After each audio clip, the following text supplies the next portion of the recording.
So I think if I'm hearing you right, this is your dilemma. This is how it's landing for me, and then correct me where I'm missing something or I'm getting something wrong. I think what you're saying is, I want to live in my life with an open heart and I want to be happy and I want to feel regulated and safe. And there's a certain way of experiencing my interiority that I really want to have fully online. I want to be in a regulated, happy, calm, protected state.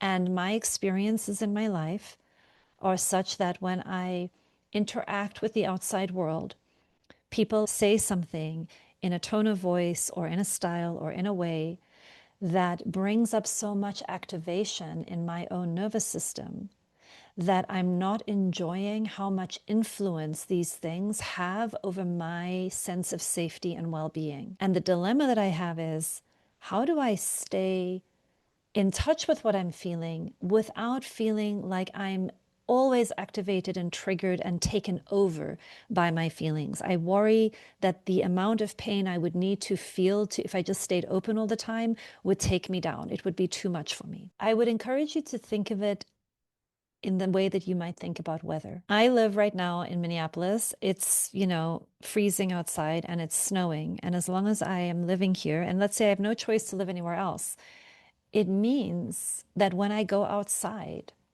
I need to wear warm clothes. I may long to lie on a beach in a bathing suit and be all free and soak in the sunshine. That may be what I'm longing for. But as long as I live in a cold climate, that's not really a realistic possibility for me. I will never change the weather. So there's a part where I need to make peace with the fact that the place where I'm living has particular conditions. I need to be in non-resistance to those conditions, and I need to be wise in how I choose to relate to those conditions. That's right. Now I'm going to offer you a very big advanced practice. The practice I want to offer you is to set an intention to learn how to enjoy that. What you're noticing, I believe, is that your nervous system gets jarred. Do you know what I mean by jarred? Like it's somebody speaks to you in a particular way, and then there's this like tense, this acute tightening. Your heart perhaps starts beating and your body goes into a little bit of an activation, and it's jarring and it's surprising and it brings up a fear response. There is a way in which you can stay in your witnessing, observing self, and you can take it as neutral data. It can be uncomfortable, but it doesn't have to be painful and it doesn't have to be suffering. It can be data that you begin witnessing and you go, oh, my goodness, my whole nervous system is now, et cetera, et cetera. To the degree that you begin strengthening your interiority and your interior muscles and your capacities, there will be a time in the future, if you want to develop this muscle, where you will learn how to enjoy when people are like that with you and play with them in that space. It will no longer, there's a possibility of doing work so that that no longer feels so frightening, that it feels like something that I can learn how to be in relationship with. And there's lots of steps to that, like, being really clear on my own boundaries, really trusting myself to know the difference between present and imminent danger that I need to leave right away, and just gruffness and a style that might be harmless and well-intended on the bottom, even though my nervous system doesn't really enjoy that way of being. So we want to start discerning those things. And the advanced practice, if you want it, this is not needed, but it creates a lot more freedom in our lives, is to learn how to play with all of it. I don't need it to be different. So when that happens, when you get that fork in your belly, you start saying, oh, there you are. There you are, little dragon. I feel you.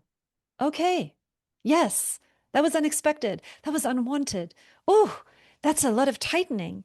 That's a lot of security systems going on inside of me right now. Okay, then my first step is re-regulate. Is there real danger here? If there is, if someone's about to hit you or somebody is about to come after you, of course, leave. Or if you're much bigger than them, fight, whatever you like. Like, freeze, flight, free, whatever you want. But if you have a moment where you can practice something new, you're going to feel the activation in your own system. You're going to take a deep breath. You're going to be in relationship with it, and you're going to soothe yourself. You're just going to say, hey, there's no danger here. You're reacting as if you're 5 years old. This is my little 5-year-old. She's really scared. I'm here now. Actually, let me show you something about this bus driver. There's like a million of them in the city. This is how they speak. Let's do a little anthropological study. This is a certain kind of a vibe and a certain kind of a culture. They're happy.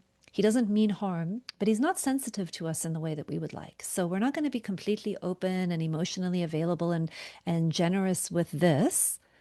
But that doesn't mean that we are in danger. We're going to be okay. And I'm going to keep you safe. And to the degree that these parts of you know that you've got their back, they will be able to watch how a older, wiser, stronger part of you probably does know how to play with this person. And she can come forward a little bit more. But again, I only offer that to you as like a 10 years from now, long term, like that is a possibility. I'm not suggesting that you just do that in high stakes situations right now, but that you do have the capacity to free yourself from the intensity and the fear when you can bring more parts of yourself into your consciousness and you can build more capacities for looking after yourself. This is how my nervous system is responding. I can, and I'm going to be very gentle with it right now because this is the response right now. So I'm going to soothe myself. I'm going to take a deep breath. I'm going to relax. I'm going to do a quick assessment. Is there really danger here? No, we're riding on a bus. He's in a mood. Okay.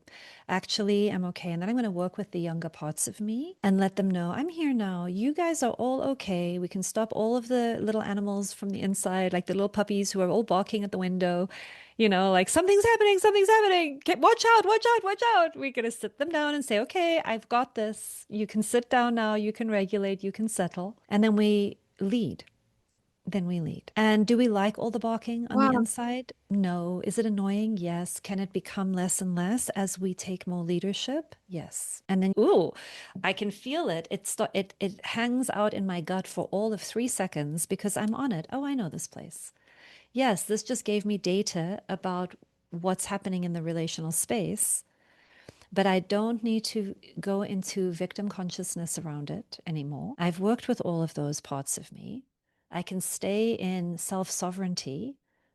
I can trust myself to protect myself. And also, if I want to, I can learn how to play with this dynamic, play with this person, meet them in their world, not feel so scared of it. I can be a little dragon tamer if I want to be, but not everybody has to be a dragon tamer, you know? Some people just enjoy that. If you can stay in your own choicefulness, it will just not be triggering in that way anymore because you will feel your own empowerment and your internal strength that I don't submit to demands, but I see you over there, uptight, dear person who needs to bark them, and let me play with you a little.